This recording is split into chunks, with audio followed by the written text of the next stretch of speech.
Welcome, everybody, to another episode of Scenes from the Spectrum. We have an exciting playoff edition of today's episode.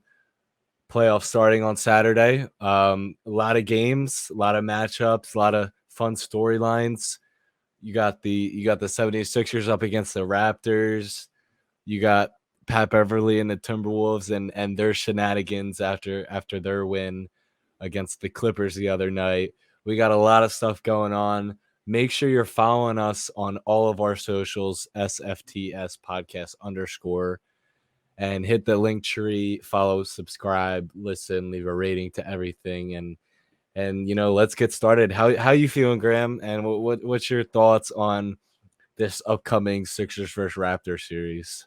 So we're on Sixers playoff eve. You know, there's a lot of mixed feelings because the Sixers team, and you look at the roster and you have Joel Embiid and James Harden, you feel like they should win, but you also have that feeling as a lifelong Sixers fan that they're not going to. So it's been it's been a game between the ears, really. Like it's been a mind game for us fans the last couple of weeks because we knew that the Sixers made the playoffs. It was going to be a good chance they were going to play Toronto because of the way the schedule worked out. We dropped some games where we shouldn't have.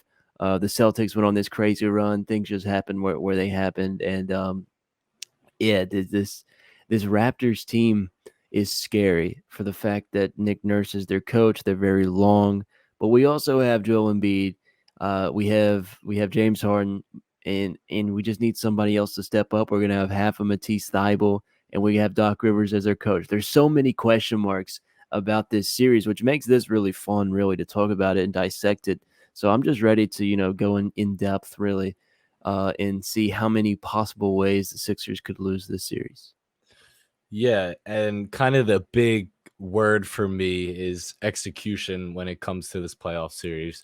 You have the talent, you have the weapons, you have everything you need to compete against this, vicious Raptors team, but it's all about execution. We know that Doc Rivers isn't as good as a coach as Nick Nurse. Everybody knows that. It's about execution, and if the players can, I'm using the word execute a lot, but can kind of execute on their game plan and kind of what Doc has set up for everyone. The game plan, kind of hunting for your favorite matchups, and Embiid's going to get his. The big question for this playoff series is what kind of James Harden are we going to see this from this year's playoffs? I mean, sometimes you got the aggressive James Harden, sometimes you get the more passive James Harden. And I think while both are great, it's kind of time for James Harden to show us why he's one of the greatest scorers of all time, and kind of bring back what people are calling the Houston Harden. And it's going to be really exciting to see, what he brings this year, and it's going to be a blast to watch. I think it's must-see TV. Yeah, and I think James Harden brings that element of what we've been missing. The someone that can really pass, but can also at the same time create his own shot off the dribble, whether it's half court or in transition. So that's one thing that is going to be very interesting to see. But what type of Harden will we get? I don't think we're going to get Houston Harden. He's not going to be nearly as aggressive. He's not going to have 98% isolation calls for him. He's not going to have a big man that's primarily sacrificing all of his offensive skill to be a rim runner. That's not going to happen. So I really don't like the comparisons of the Houston Harden because first, A, it's unrealistic, and B, Harden's just not that guy anymore that he was 3-4 years ago when they were making their runs, being the 2 seed, and they were almost in the NBA Finals.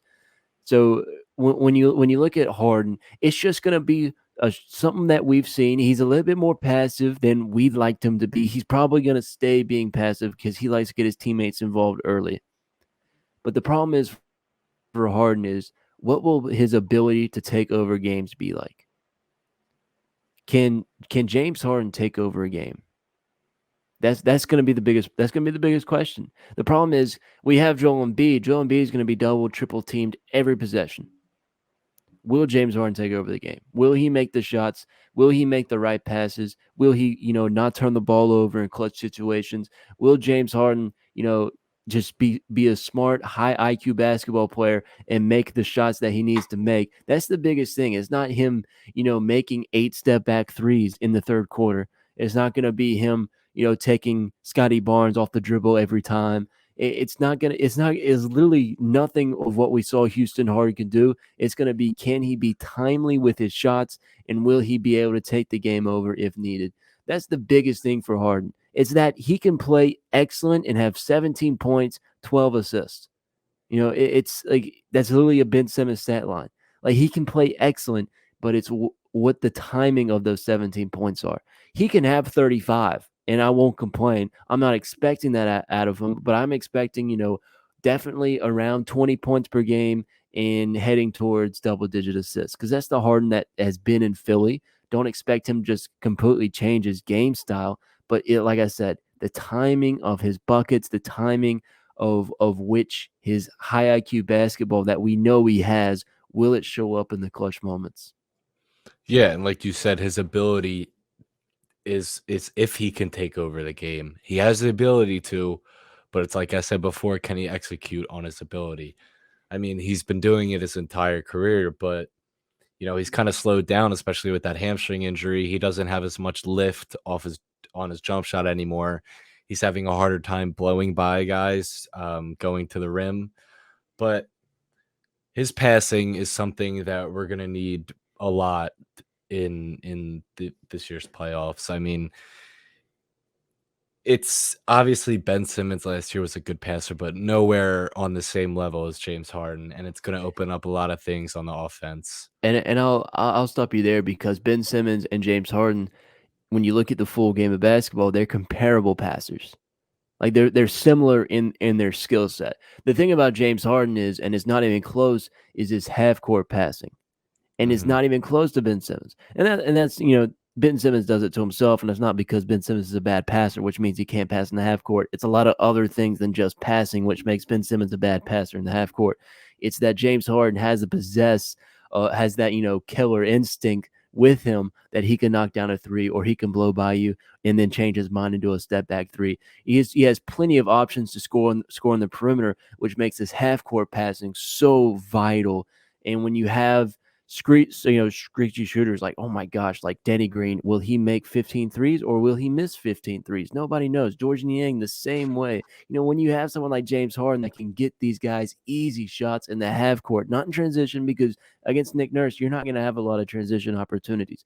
I saw someone on Twitter today talking about, Sixers have bad transition defense and bad transition offense. It's like, we're playing Nick Nurse, guys. Let's, we got to understand our personnel, and that's something that really doesn't worry me, because of just how well we can, like you said, how well we can execute in the half court set is going to be the main thing. And I'm I've been going back and forth of whether we're going to be able to make shots. If we do make shots, is James Harden going to be able to take the game over once Embiid? Because it's inevitable in the fourth quarter that Embiid's going to disappear, and it's not going to be his fault. It's because he's going to have 3, 6, 11 guys hounding him every time he tries to look at the basketball. So that's one thing, and this series is all on James Harden, because Embiid's going to do as 100% as much as he possibly can. And you got to look at Nick Nurse. Like we said, it's going to be a chess match, and he's going to win the chess match. There's no doubt about it. He's going to win the chess match. He's going to make the necessary in-game adjustments to try and hinder the Sixers, and more importantly, try and hinder Joel Embiid. Can James Harden step up to the task and not only make shots for himself, but get Danny Green, get Niang, get Shake Milton, get Matisse whenever, in Philly when he's playing? Will he be able to make those necessary plays? And it's not it's not just him shooting the basketball. I don't want to hear about how many threes James Harden needs to make. It's not about that. It's how many can he create. So that's one thing that James Harden, and like I said, he can take over a game with his passing. He can set up Maxey. He can set up Danny. He can set up George. Will he do it? Will he execute? And I don't want to do it in a meaningless, 5-minute stretch in the second quarter. When it gets down within 10 points in the fourth, that's when I need him to make those type of plays.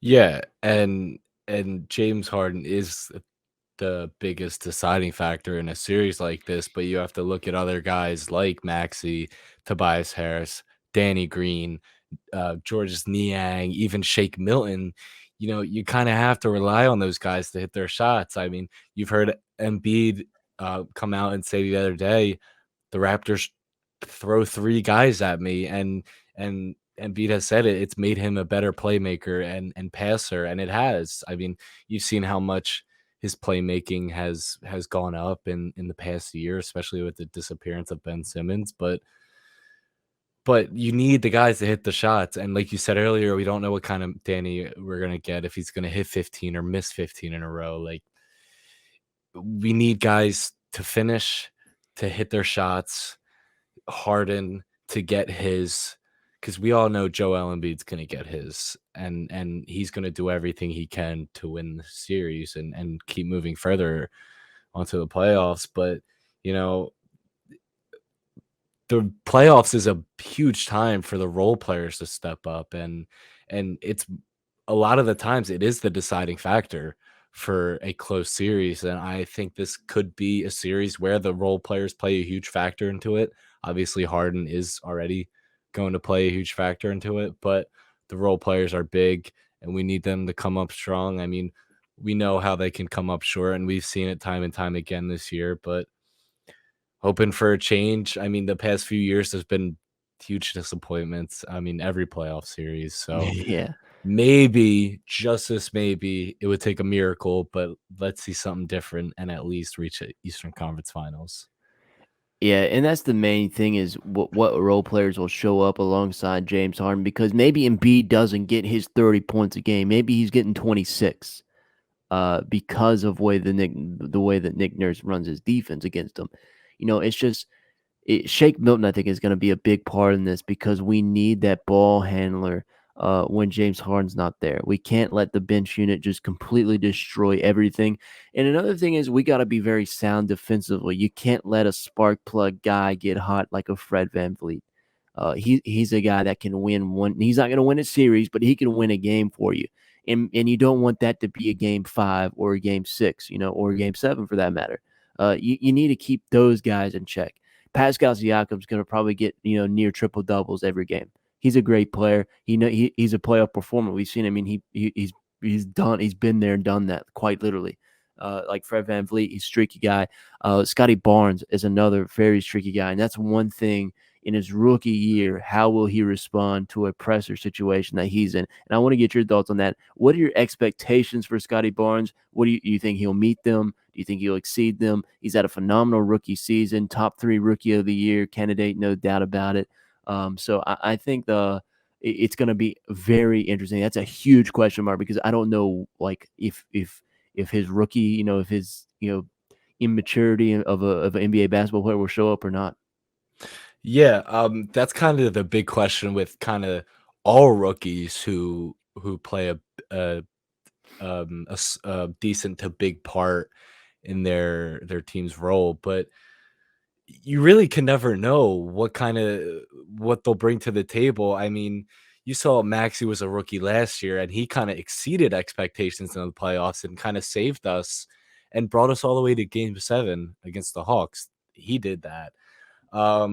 But if you had to bet on it, I mean, it would probably be one of the hardest bets of your life, because it's always a huge question mark. I do think he'll meet the expectations he's been doing all year. I think he's just going to do the normal him, but there is a chance he could melt under the pressure, and it's happened to rookies before, but because they've never been under this kind of pressure ever. All eyes are on guys like him, and it's kind of a thing. Like, is your mentality and are you good enough in the head to counter it and get past it and just go out there and hoop?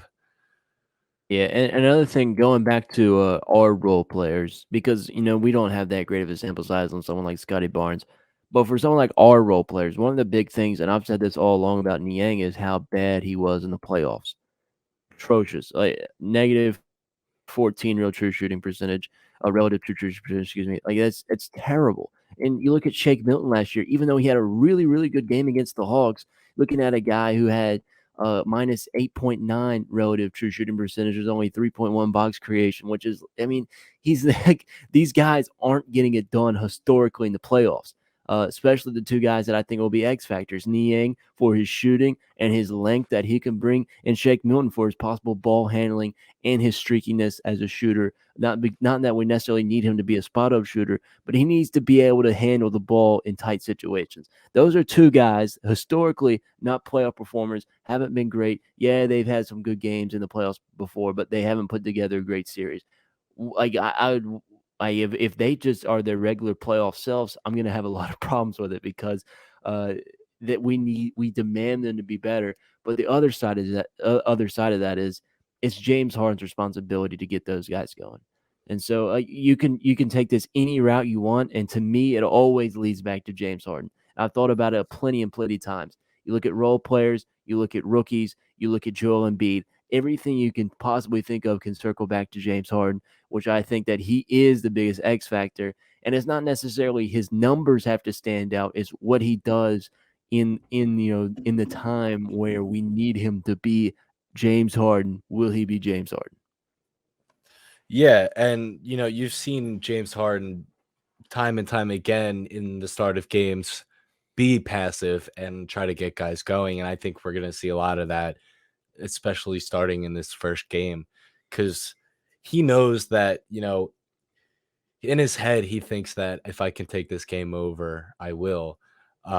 So he wants to get his guys going, and you need those guys like Shake and Niang to get their good feels in the playoffs, because as you said, they have a history of melting and having poor and atrocious performances, and it's unacceptable for this year. I mean, there's a lot at stake this year.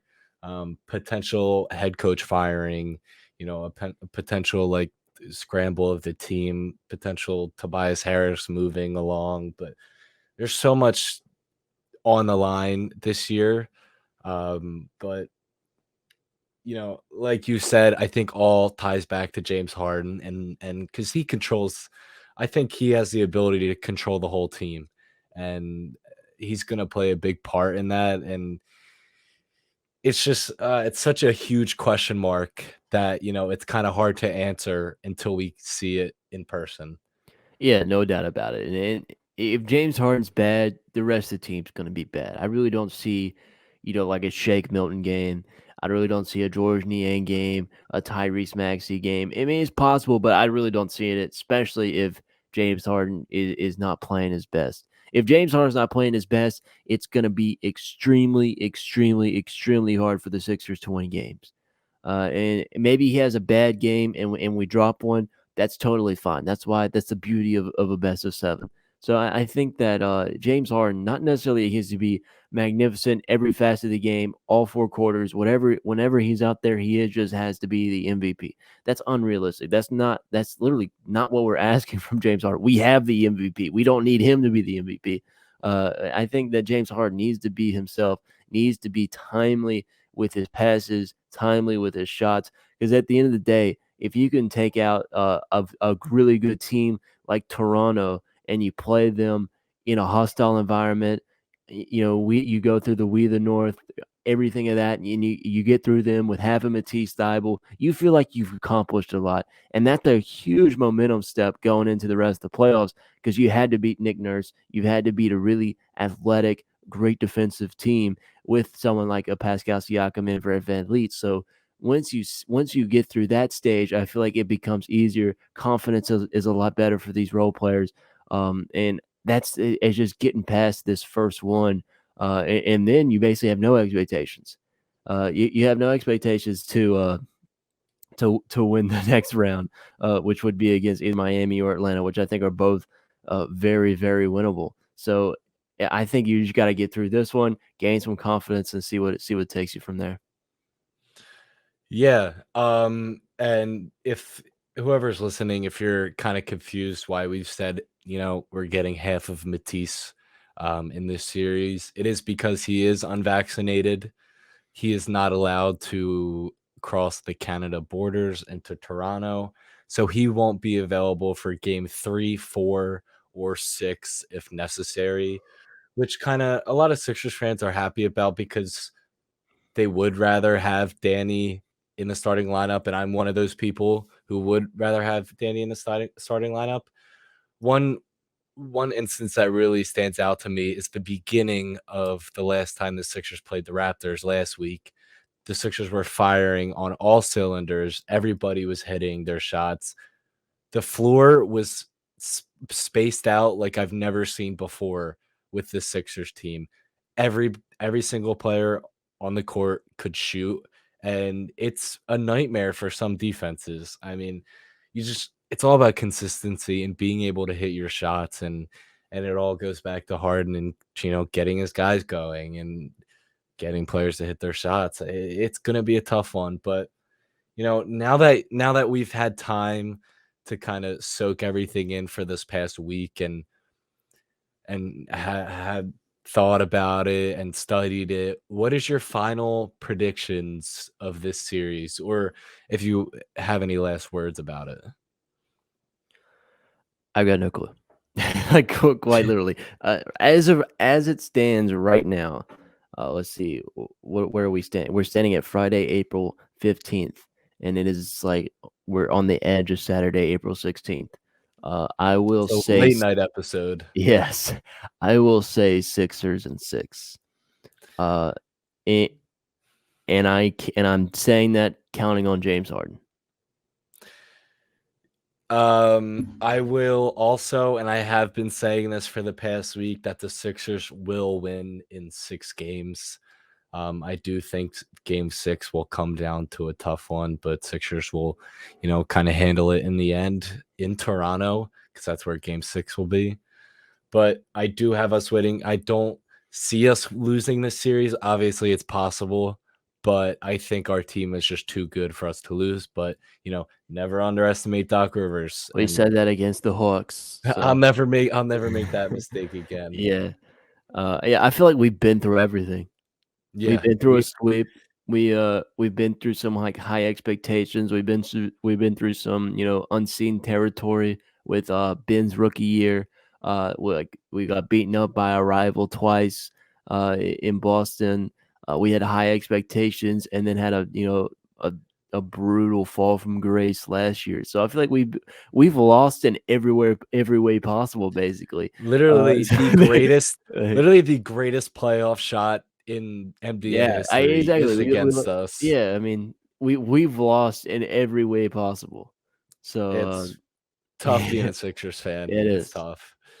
Kind of moving on around the league tonight, or do you want to start with the other night with Patrick Beverly and the Timberwolves?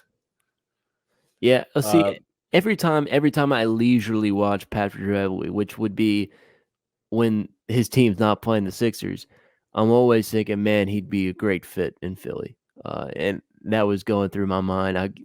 Oh my god, like probably about 70 times the other night watching the Timberwolves game against Clippers. So I feel like I love Pat Bev. I think he's good for the game of basketball. That might be a hot take. I mean, I don't really care, but I think Pat Bev and the shenanigans that he puts on and the way that he carries himself is he's not trying to fit in really, and he's been doing it forever. This is nothing new. It's not like a publicity stunt for Pat Bev at all. I like Pat Bev and I like this Timberwolves team, but unfortunately they're gonna hit a roadblock pretty soon. yeah, I don't think the Timberwolves are going to be able to do really much against the Grizzlies in this playoff series, but it was a blast to watch them take down the Clippers and that close game. I mean, Karl Anthony Towns absolutely disappeared out there, and that was a nightmare. Yeah, But Anthony Edwards was hooping out there, and it was kind of funny. Everybody was clowning the Timberwolves, but I loved it. I loved their yeah, reactions after the game. I mean, Pat Bev stood on I think it was the scorers table, and took his jersey off and threw it in the crowd, and he went on Instagram Live after the game. It was saying a lot of foul language, which he got fined for, and then opened up a Venmo account for people to pay him for his fine. Which Pat Bev is a character, and nothing he does will ever surprise me. And it was honestly the most entertaining thing I've ever seen. Yeah, and there's no doubt it's good for the game. What he's able to do, in like it's not like he's a great player, but he'll talk and he doesn't always back it up. But best believe he'll talk. And I think there needs to be more players that'll just openly talk about anything, everything that has to do to get just a tiny bit of edge in the game. That's what I really like about Pat Bev is that he's sometimes he is the 10th best player on the basketball court. And and that was the case a lot of times in that game. He wasn't. He definitely was far from the best player on the court, but he was talking the most just to give his team that edge, and that really sets the tone for the rest of the Timberwolves, because they know that they have to match that energy, and that is a huge reason of why they are in the playoffs right now. Yeah, I don't even though, they have a great story going for them, I don't think they're really gonna do much against the Yeah, Grizzlies. the Grizzlies are legit. Yeah. And for people watching the video, I'm sorry, I keep looking down at the Pelicans and Clippers score because the Clippers just went on a 25-2 run to take the lead, which is kind of insane because I thought the Pelicans were a lock for tonight. But kind of moving on to a few hours ago, Trey Young second half masterclass, Clint Capella knee injury, and kind of this Hawks team and kind of the Cavs meltdown in the second half. What are your thoughts on all that? Yeah, I mean, it was definitely a weird game at the start. You had like Larry Markkinen hooping. It was it was a weird game. Trey Young was atrocious at the very beginning. It was just unacceptable the way he was playing. And then, like you said, he really, really turned it on, which is good for him. I like Trey Young. He's extremely fun to watch, especially when he's pulling up from 50 feet almost. So I think that I think that was good for him, and he plays that role of a villain, and the NBA needs more villains. And I like that about Trey Young of like he was waving goodbye to the Cavs fans at the end of the game, and yeah, it was a really fun contest for sure. But it's just a teaser. I'm just so ready for the actual playoffs to start. That was the whole thing I was thinking about because I could care less who's in the playoffs between the Cavs or the Hawks. They're both going to lose to the Miami Heat in the first round. But it was just good, to get some of that playoff spirit, get it in me. Pretty much the prequels for what's up starting tomorrow. Yeah, before Clint Capella's injury, and if the Hawks still won, I do think they would have given Miami a little bit of troubles, but obviously I still think Miami would have taken care of business. But now that Clint Capella, I mean, there's been no real official report I about mean, him, but it looked I bad. Yeah. it did look bad. It did look he kind of really screwed up his knee there. I don't expect him to come back at all this year. So I think he's cooked for Yeah. this playoff series. But the Hawks are a fun team to watch. Trey Young's a great player to watch. I mean, he hit a fourth quarter logo shot from Oh my gosh. 50 miles away. I had my hands Yeah. on my head. Just I was in disbelief He hit it watching from it. Cincinnati. Yeah. But it's really unfortunate that the Cavs got caught with the injury bug, first to Colin Sexton, then Ricky Rubio, who's Yep. having a fantastic season. But that is a bright young team who has a lot of improving to do and a lot to, they have such a bright future. And I'm really excited to watch them all grow and, kind of turn into veterans moving forward. Yeah, and the thing about the Cavs were is that they weren't expected to do as well as they did, and it was extremely, extremely overachieving year, and they can only build on that. They've got great building stones, like you said, Colin Sexton. Whether they trade him away or he stays, they still have tremendous building blocks with him. Not to mention Darius Garland, who is their cornerstone piece. Mobley, Isaac Okoro, Lowry Markkinen. I mean, they've got some guys that I really like. Jared And Allen. yeah, Jared Allen as well. They've got they've got some really really good hoopers, and they're all young and they're all under contract. So I think that's a main thing for them. And they're going to be back. They're going to be better than ever, and they're going to be scary in a couple years for sure. No doubt about it. Absolutely. And it's kind of fun to see. I mean, I've been watching the Cavs all year. I kind of have them as must-see TV because I like watching Evan Mobley. I'm a big fan of him. I love watching how Jared Allen protects the rim. Darius Garland, one of the most fun players to watch in the league. I mean, they're just a blast, and you can never watching Kevin Love hoop off the bench. It never gets old. So they probably have the brightest future in the NBA, and definitely going to be scary in a few years. Yeah, and the thing about the Cavs is that, like I said, they have a lot of guys under contract, and they're going to use this to gel together, and they're going to be able to play a brand of basketball that not a lot of teams can play, because of their stars haven't been together for that long, and there's not like there's that much isolation ball. They still have a lot of room to go. Like I said, if Colin Sexton is back or not is to be determined. But what they're going to get back in return for Colin Sexton is going to be yet another piece that could go towards a playoff push, which I think is going to be super exciting for them next year. And they're definitely must-watch TV. There's no doubt about it. When you got Evan Mobley, who is going to blossom into one of the best players in the NBA in just a few short seasons. Jared Allen is one of the most exciting players, whether he is dunking on somebody or getting dunked on. That seems to happen a lot. And Darius Garland, the main thing about Darius Garland I love is his playmaking ability. It is off the charts. People like his, ability to create shots. His slashing ability is also really good. I love his playmaking. The passes that he can create. Wow, it's phenomenal. Yeah, and kind of looking ahead at the big picture for the playoff picture. There's a lot of fun matchups coming tomorrow and Sunday, Easter Sunday. Good games on Easter Sunday. We are Mhm. blessed, Yes. blessed with some fantastic games on Easter Sunday. Get to get away from the fam for a little bit.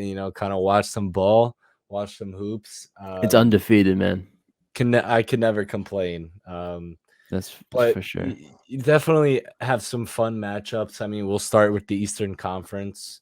We talked a little bit about the Miami and Atlanta series. I do think Miami will sweep the floor with the Hawks. Maybe the Hawks steal a game, Yeah. maybe two, but that's the most I'd give them. I think Miami's just a way better, deeper team.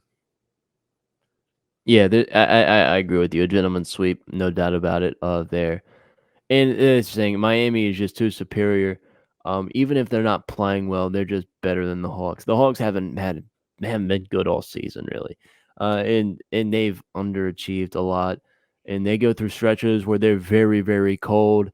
And when you're playing a team that has Bam Adebayo and Jimmy Butler as their defensive anchors, it's going to be tough to get easy baskets. And that's one thing about the Hawks that I just can't figure out a way where they can score. Yeah, one thing about the Heat that kind of should scare the league the most is their amount of depth. Hmm. Um, the starting lineup could be having a stinker one night. You got Tyler Hero off the bench. You got a bunch of guys off the bench who can Yeah, the just come in Sixers and light it ask up. you can ask the Sixers about Gabe Vincent.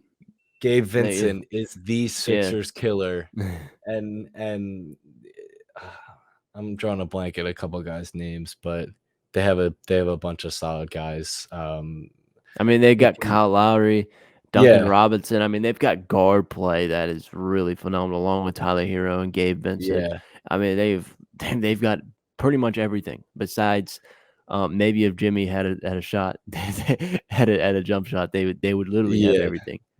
yeah. Jimmy Butler is not a jump shot threat. We talked about the Sixers and Toronto series. We both said the Sixers would take care of business in 6 games. Moving on to Milwaukee and Chicago. Now, this is kind of an interesting one because Chicago overachieved this year. I think personally, they overachieved this year. I wasn't expecting them to do this well. They obviously dropped off in the last 15 games, but I do think Milwaukee it'll be another gentleman's sweep just like the Miami series. I don't think the Bulls will compete at all. I do expect a few blowouts from the Bucks. I just think the Bucks are just a way better team, and the Bulls just can't handle it. Yeah, and I like the Bucks in a sweep, 4 games, Bucks in 4 here. The Bulls just they've really fallen off. They're not playing their best basketball, and it's not even close. They're playing bad basketball right now, and none of their guys either have playoff experience, or when they do play in the playoffs, they're not historically very good, and it's just a bad recipe for them. And I like the Bucks in 4. And then moving on to kind of my favorite for 100% the best series in the first round. the best series. It's a treat, an absolute treat that we get this as a first round matchup. The 2-seeded Boston Celtics against the 7-seeded Brooklyn Nets. What are your thoughts on that? I have been going back and forth on this one for a long time, long time. Ever since that it was a possibility like 4 weeks ago, I've been wanting this as a first round matchup. Just the hate, like the hatred between like Kyrie and Boston fans, just that's hilarious to me. It's kind of I find it humorous that it's that big of a deal. But I like the Celtics in 7. I think that they're more equipped, especially with the home court advantage. They're more equipped to take these closer games. Yeah, Kyrie and KD have been really, really, really good. But when you have a team as deep as the Celtics, I think that can propel them. Like we really don't talk about Derek White enough. I think he's a really good piece to that team down in Boston. And Jason Tatum is going to be right up there going shot for shot with Kevin Durant. It's going to be so fun. But I'm going to give the Celtics the slight edge to win in 7. Yeah, I went back and forth on this for a day or two, but a few days ago, I decided that I would go with the Boston Celtics. I just think their team is way too strong and way too deep for this Brooklyn Nets team. I mean, this Nets team is relying on 2 guys to do their thing, and that's Kyrie Irving and Kevin Durant. Obviously, role players might make a difference, but I just think the Celtics are too much, and if you let the Celtics take those first 2 games in home court, then you're in big trouble. I mean, we have rumors of Ben Simmons potentially coming back for either game 4, 5, or 6. If Ben Simmons does eventually come back, I see the Celtics winning in 6. Um, Yeah, yeah, just he's not I playing. There's no. I just don't see any way where Ben Simmons comes in the middle of a playoff series, and that's his first like action. There's just no way that happens. Like it's yeah. I think about it. Like the guy's gonna come in and just be put into the game or put into the lineup game 5 of a first round. Like when it's 2-2, and he's gonna be put in there at game 5, and that's going to be his first action all year. Like, no, that just makes 0 sense at all. Listen, I know it might sound crazy in your head, but we're talking about the Brooklyn Nets franchise here. That's true. You know, not always known for making the smartest decisions, but I do think the Celtics take this in 7 games. Guys like Marcus Smart, like you said, Derek White are huge guys. Losses of their center. I keep drawing a blank when I'm on the spot. Rob Williams. Yep, Rob Williams is a huge loss for the Celtics, and that's why I don't see them moving any further past the second round. But I do think they take care of business in the first round. Yeah. Moving on to the Western Conference, or do you kind of want to finish up the Eastern Nah, Conference? because I couldn't tell you past after the first round. I have no clue. Literally no clue. I Okay. know like Heat Sixers, coin toss, Bucks Celtics. Like I have no idea. Yeah. Okay. I guess we can get a little more in depth when we get I there. need to see some ball being played. Yeah. Um, Moving on to the Western Conference, I mean, we can't talk about the Suns yet. I mean, I do think the Suns. I'll tell you right This, now, the Suns are going to win in 5. I don't care who they yeah, play. the Suns are because the Pelicans and Spurs game is still going on right now. Um, we are recording this at midnight, but I do think the Suns are gonna gentleman sweep or Yeah, like or or even it's a sweep. 81-72 Clippers right now. Yeah.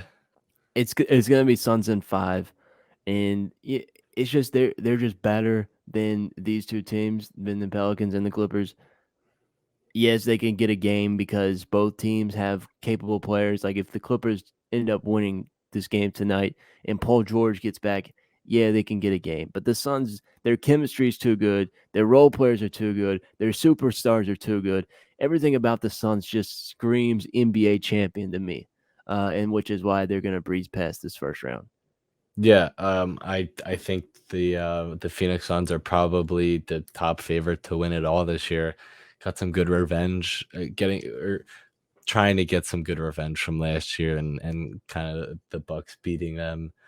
But moving on to kind of probably the most interesting matchup of the Western Conference, which is the fourth seeded Dallas Mavericks against the fifth seeded Utah Jazz, and it sucks because Luka Doncic is out for the first few games, I think. Or is it just the first game? I'm not really I sure. think it's just the first game, but nobody knows for sure. I'm pretty positive that he'll come back eventually Yeah. in this The series. If they need him to play, he will play. Yeah, I would take the Mavericks in the 7 games. The Utah Jazz have had a lot of problems this year, and especially in the past month.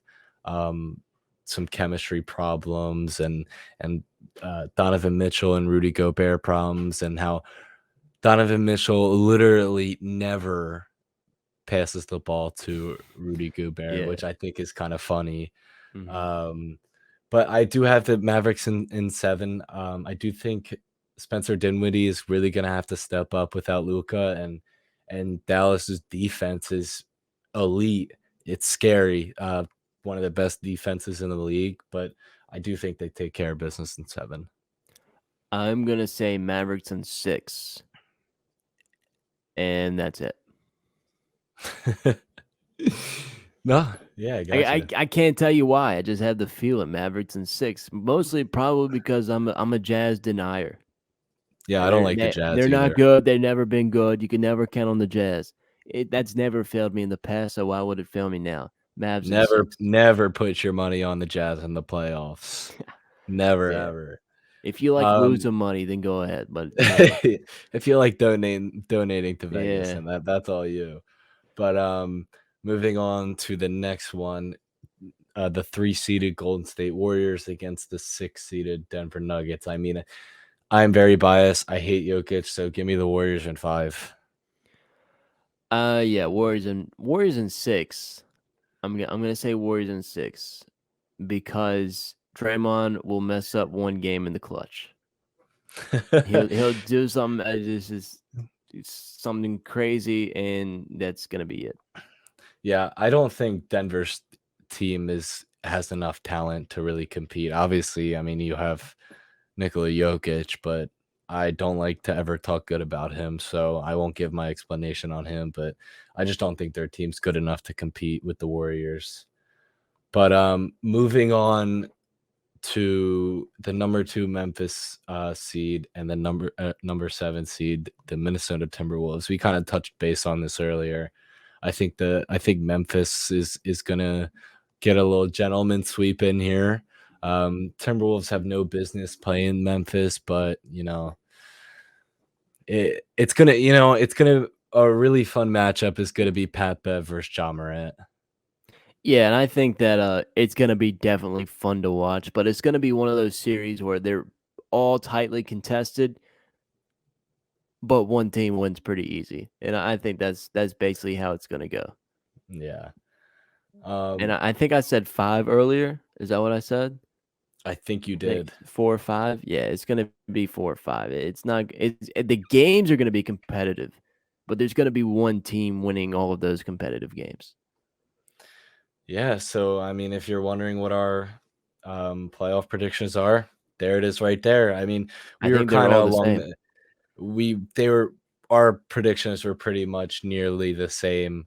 Um, I don't see where obviously any of us could go wrong. I mean, Dallas and Utah could, go either way.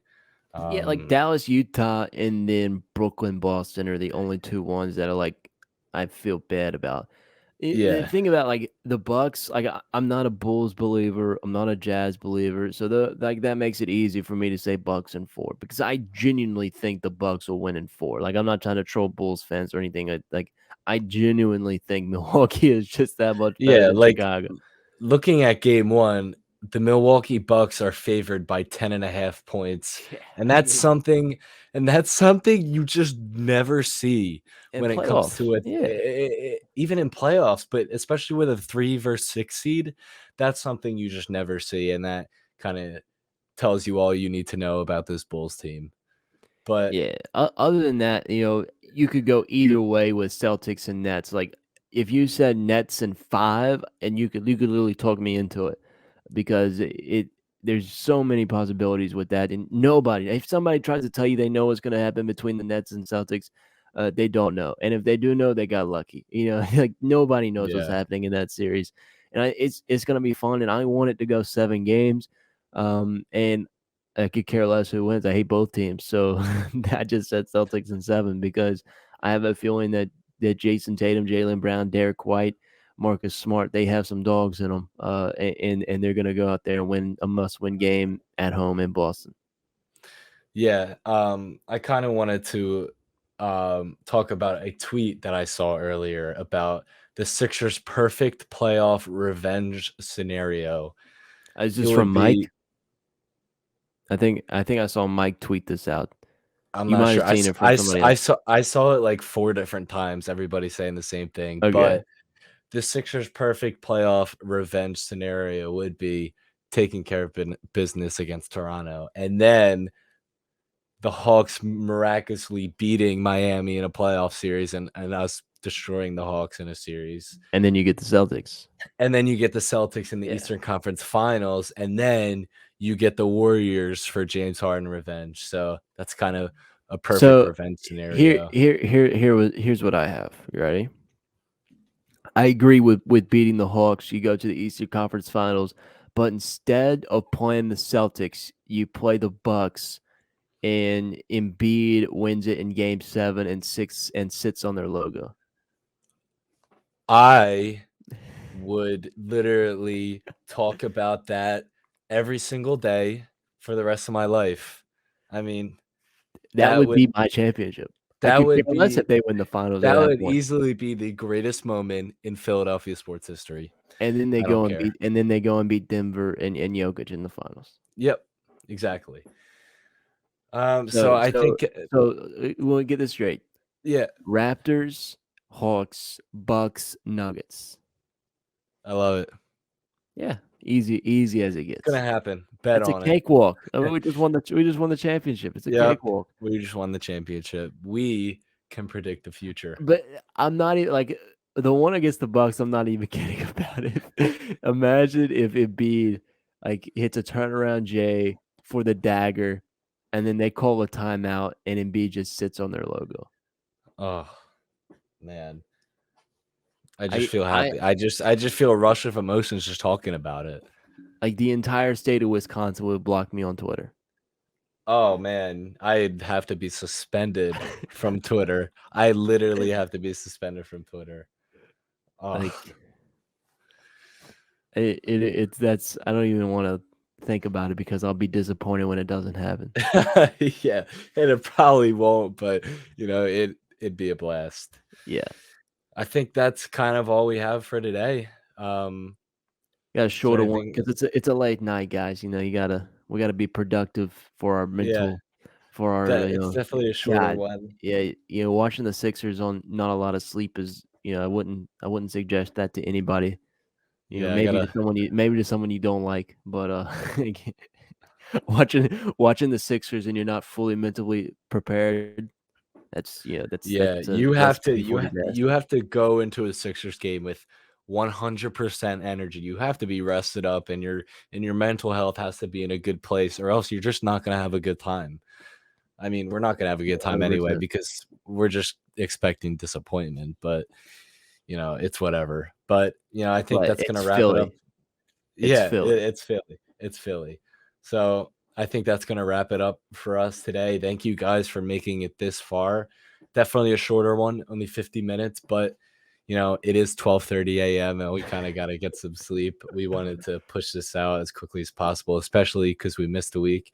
And Yep. sorry about that because we had stuff going on in our own lives. Life We comes at couldn't you fast. Yeah, we couldn't, we couldn't sit down and find a time. So we just moved it to this Friday and, perfect playoff edition. But, this was a fun one. Thank you to my co-host Sixers Graham No, for thank joining you me to on my this one. co-host, Sixers Justin. Make sure to follow us on Twitter at SixersJustin. And I think you changed your @ on Twitter. Yes, I did. I'm into new endeavors in life. So I'm at Graeme and then PXP. And make sure you spell Graeme Graeme That's because it correct. took me a little while to kind of get used to that. But thank you guys so much There's for a SixersGraeme, but it's not me. Don't be yes. fooled by SixersGraeme. Yes. Thank you guys for listening. Make sure to check out our Scenes from the Spectrum Twitter account at SFTS Podcast with an underscore at the end of that. Make sure to hit the Linktree link in our bio, follow, share it to, whoever you want, your grandma, your grandpa, family. Cat, dog, hamster, if Got we it. don't discriminate. Put your cat in front of the TV and have him watch it. I mean, all the clicks we can get. But it's been a blast. Thank you for tuning in, and thank you, Graeme. And we're in for a fun one on Saturday. So let's get after it. Go Sixers. Go Sixers. Clap your hands, everybody.